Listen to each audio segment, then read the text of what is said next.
Hello everyone, welcome back to my channel. আমরা সেদিন চলে গেছিলাম ইসকন মন্দির। এইটা আছে হলো রবীন্দ্র সদনে। এই মন্দিরটায় আমি প্রথমবারই এলাম, কিন্তু এই মন্দিরটা আমি চিনি অনেক বছর ধরেই, বাট যাওয়া হয়নি। বাট গিয়ে আমি ভাবলাম যে এতদিন আমি কেন যাইনি।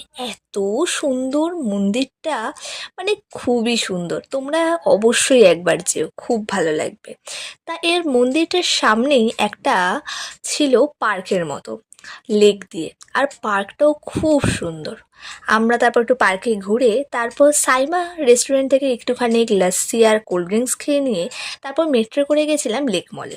তো লেক মলে একটু ঘুরে ফটো টটো তুলে আমরা গেলাম হলো, তার সামনেই আছে তন্দুর হাউস।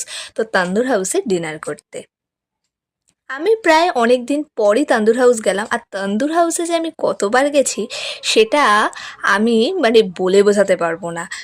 15-16 বারেরও বেশি বলতে গেলে। তো কিন্তু তান্দুর হাউস আগে যতটা ভালো ছিল, এখন ততটা আমার অতটা পছন্দ হয় না। বাট তাও মোটামুটি ভালোই। তো এখানকার খাবার দাবারের দামগুলো এখন কিন্তু ভালোই বাড়িয়ে দিয়েছে। যাই হোক, তার মধ্যে থেকে আমি অর্ডার করে নিয়েছিলাম দুটো স্পেশাল চিকেন বিরিয়ানি, তার সাথে চিকেন রেশমি বাটার মশালা আর দুটো বাটার নান। চিকেন বিরিয়ানির টেস্টটা সত্যি কথা বলতে আমার খুব একটা ভালো লাগেনি।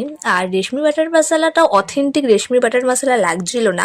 বাট যেটাই করেছিল খেতে কিন্তু নানের সাথে ভালোই লাগছিল। টেস্টটা মোটামুটি ভালোই ছিল। বাট বিরিয়ানিটা আর আমার খুব একটা ভালো লাগেনি। আমার এমনিতেও তন্দুর হাউসের বিরিয়ানি খুব একটা আহামরি ভালো লাগে না। But none R reshmi butter মশালাটা কিন্তু বেশ ভালো ছিল। যাই হোক, মোটামুটি ভালোই কাটলো দিনটা। তো এইভাবেই খাওয়া দাওয়া করে আমরা বাড়ি আসলাম। তো আরও ভিডিও দেখতে হলে আমার চ্যানেলটাকে অবশ্যই সাবস্ক্রাইব করো। তো আজকে এখানেই শেষ করি। টাটা।